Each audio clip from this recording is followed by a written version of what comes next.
اپنے گھر میں بیٹھے ہوئے ہیں. لوگ آ کر کہتے ہیں کہ عمر دیکھو محمد نے ایسا دین پھیلایا.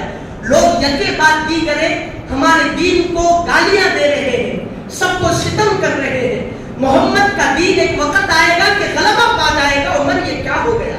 عمر ہمارا آبائی دین جو باپ داداؤں سے چلا آ رہا ہے, جن 360 بتوں کی ہم پوجا کرتے ہیں, عمر دیکھو آج وہ دین ایسا لگتا ہے کہ ہمارا دین ختم ہو جائے گا. عمر بڑے غصے میں, عمر جلال میں, غضب میں حضرت عمر آ گئے. ننگی تلوار میان بھی ساتھ میں نہیں لی, بلکہ ایک تلوار اپنے ہاتھ میں اٹھا لی, اس کا دستہ ہاتھ میں پکڑ لیا اور گھوڑے پر غضبناک ہو کر سوار ہوئے. حضرت عمر مسمم ارادہ کر چکے تھے, گھوڑے پر سوار ہو کر حضرت عمر نکل رہے ہیں. تو سامعین محترم, بنو زہرا کا ایک آدمی سامنے مل گیا, عمر کو رکا دیا, کہنے لگا کہ عمر اتنے غضب میں, اتنے غصے میں, تمہاری آنکھیں غصے سے لال ہو گئی. عمر بتاؤ تو کہاں کا ارادہ ہے, بتاؤ تو کس کو مارنے جا رہے ہو؟ تو عمر نے کہا کہ بہت سن رہا ہوں کہ محمد نے اپنے دین کا بڑا ڈنکا بجا رکھا ہے. لوگ ہمارے دین کو چھوڑ رہے ہیں جو باپ داداؤں سے چل رہا ہے. معلوم ہوا کہ محمد اس دین سے لوگوں کو پھرا کر اپنے دین میں شامل کر رہا ہے. جیسے ہی اس بنو زہرا کے آدمی نے یہ سن رکھا تھا تو کہا کہ عمر اتنی ہمت ہے تمہارے لیے, تم تو سوچ رہے ہو کہ ان کو قتل کرو گے, لیکن یاد رکھنا جب تم ان کو قتل کرو گے تو قریش قبیلہ اور ہمارا بنو زہرا کا قبیلہ کیا تم کو چھوڑے گا, تم کو باقی رکھے گا. جیسے ہی تم محمد کو قتل کرو گے تمہارا بھی قتل کر دیا جائے گا, تم کو باقی رکھا نہیں جائے گا. تو عمر رضی اللہ عنہ پریشان ہو گئے جو پہلے کافر تھے. اب وہ سمجھ گئے کہ یہ بندہ بھی ایمان لا لیا. کہا کہ مجھے ایسا لگتا ہے کہ تم نے بھی اپنے باپ داداؤں کا ترک دین کر لیا. معلوم ہوتا ہے کہ تم بھی اپنے باپ داداؤں کے دین کو چھوڑ بیٹھے اور تم بھی محمد کے دین پر کھڑے ہو گئے. تب اس نے جواب نہیں دیا کہ میں ایمان لایا, بلکہ اس نے کہا میری کیا بات کرتے ہو عمر, اس سے بڑی دلچسپ بات تم کو بتاؤں کہ کیا ہے. عمر نے کہا کہ بتاؤ تو صحیح, اس سے بڑھ کر اور کیا بات ہو سکتی ہے. تو کہا کہ تم جا رہے ہو محمد کے قتل کے لیے, پہلے اپنے گھر میں جا کر دیکھنا کہ تمہاری بہن تمہاری بہنوئی دونوں ایمان لا لی اور دونوں قرآن پاک کی تلاوت کرتے ہیں جو محمد پر نازل ہوتا ہے.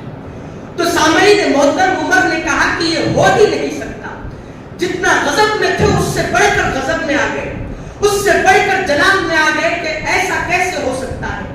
میرے گھر میں دین پھیلا ہوا ہے, میرے گھر میں لوگ مسلمان ہوئے اور عمر کو اس کی خبر نہیں, یہ تو ممکن ہی نہیں.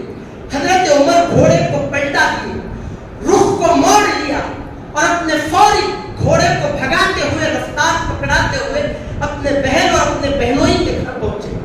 اس کی آہٹ حضرت خباب رضی اللہ عنہ نے آہٹ سنی. 3 لوگ موجود تھے, قرآن پڑھانے والا بھی تھا اور 2 بہن اور بہنوئی بھی تھے. حضرت خباب رضی اللہ عنہ نے جیسے ہی آہٹ سنی چھپ گئے.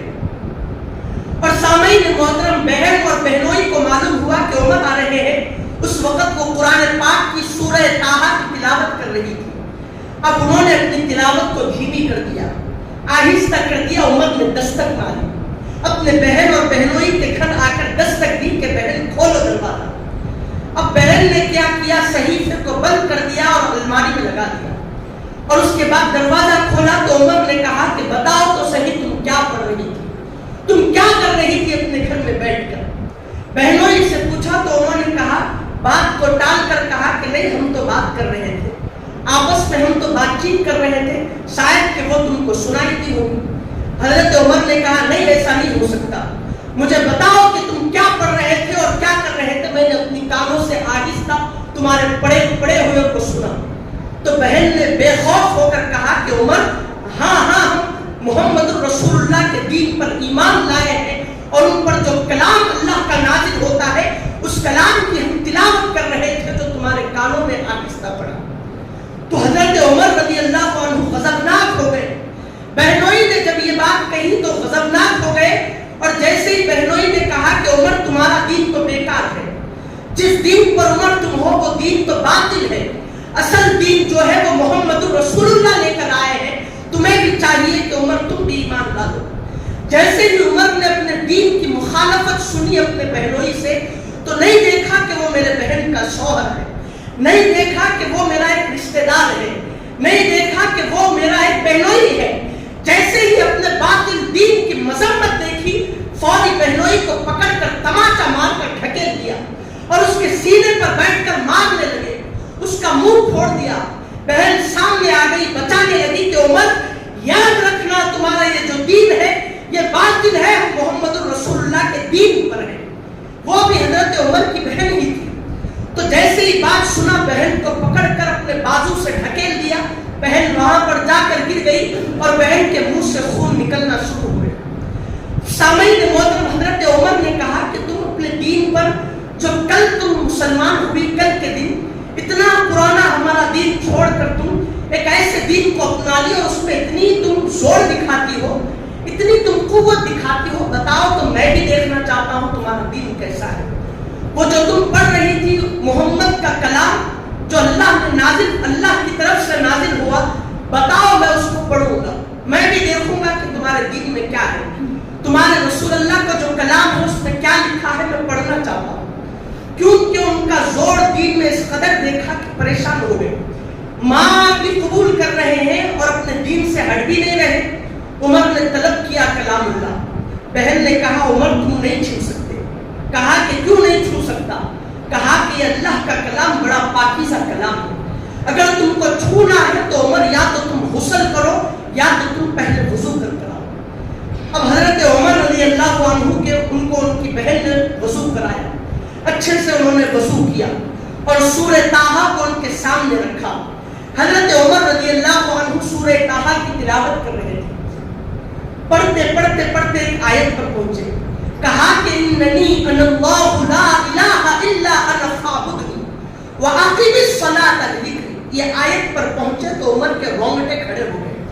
ایسا جلیل القدر عمر بن خطاب جو اپنے دین کے مطابق ایک رائے برابر کا شکوہ بھی سنے تو اس کی گردن مار دے، شکوہ بھی سنے تو اپنی بہن کا، اپنی بہنوئی کا منہ پھوڑ دے، وہ عمر نے جب سورہ طٰہٰ کی تلاوت کر کے اس آیت پر پہنچے کہ بے شک میں خدا ہوں، اللہ کا خطاب تھا اس میں، اللہ بندوں کو کہہ رہا تھا اننی انا اللہ لا الہ الا انا فاعبدنی۔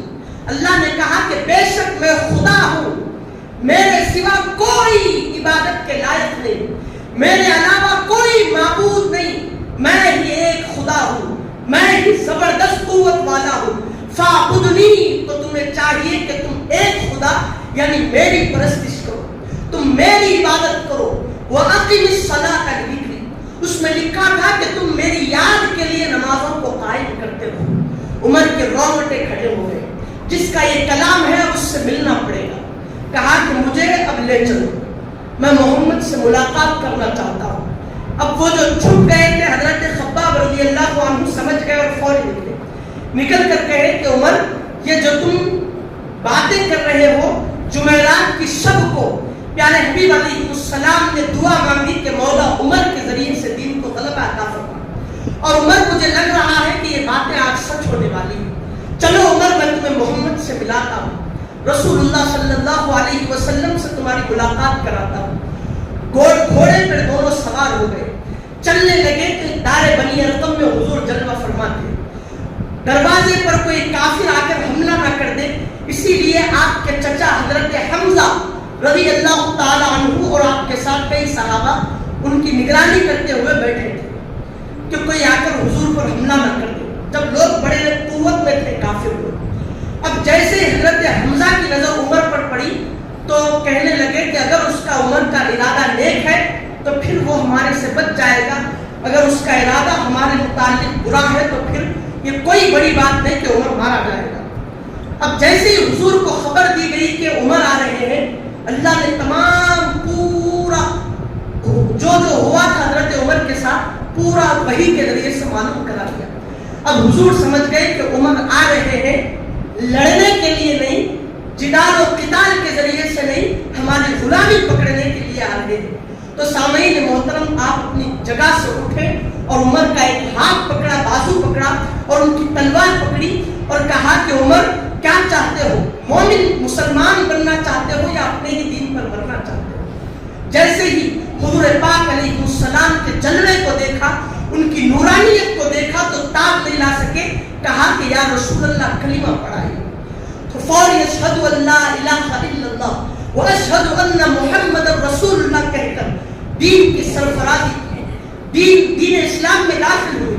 اب عمر نے کہا کہ جیسا میں اپنے دین کو ظاہر کرتا پھر رہا تھا، اب یا رسول اللہ میں دین اسلام میں داخل ہو گیا، اب آپ کا دین چھپ کر نہیں رہے گا، اب آپ عبادت کوئی حجرے میں نہیں کریں گے۔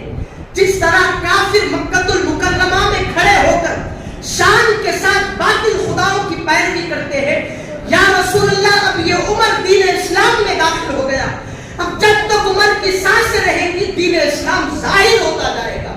فوری حضرت عمر رضی اللہ عنہ نے کیا کیا، حجرے سے صحابہ کو نکالا، مکہ المکرمہ میں بے فام ہو کر چلے گئے، لوگوں کے سامنے اپنے دین کو بلند کرنا چاہا، دین اسلام کو بلند کیا۔ کافر آئے، لڑنا شروع کر دیا، مارنا توڑنا شروع کر دیا، حتیٰ کہ زخمی کر دیے، لیکن حضرت عمر پیچھے نہیں ہٹے۔ حضرت عمر نے سامعین محترم اس قدر اپنے دین کو سربلندی عطا فرمائی، حضور کے دین کو، کہ صاحب حضور پاک علیہ السلام نے فرمایا کہ دین کو اگر قوت ملی تو عمر بن خطاب کے ذریعے سے، اور اس وقت آپ کو فاروق کا لقب دیا گیا۔ عمر جہاں سے جاتے تھے وہاں حق اور باطل میں فرق ہو جاتا تھا۔ حضور نے کہا کہ عمر تمہاری یہ شان ہے کہ سرکش جنات اور شیاطین جب تمہارا نام سنتے ہیں تو تمہارے نام سے ڈر کر بھاگ جاتے ہیں۔ اسی لیے سامعین محترم اگر کوئی بچہ کہتا ہے کہ گھبراہٹ ہو رہی ہے تو بڑے علماء اکرام ان سے کہتے ہیں کہ اپنے سینے پر عمر بن خطاب کا نام لکھو، کیونکہ شیطان آتا ہے تو دل سے داخل ہوتا ہے، اور جب نام عمر بن خطاب کا لکھا جائے تو گھبراہٹ ختم ہو جائے، جب نام عمر بن خطاب کا لیا جائے تو کئی میل تک وہاں سے شیاطین اور سرکش جنات بھاگ جائیں۔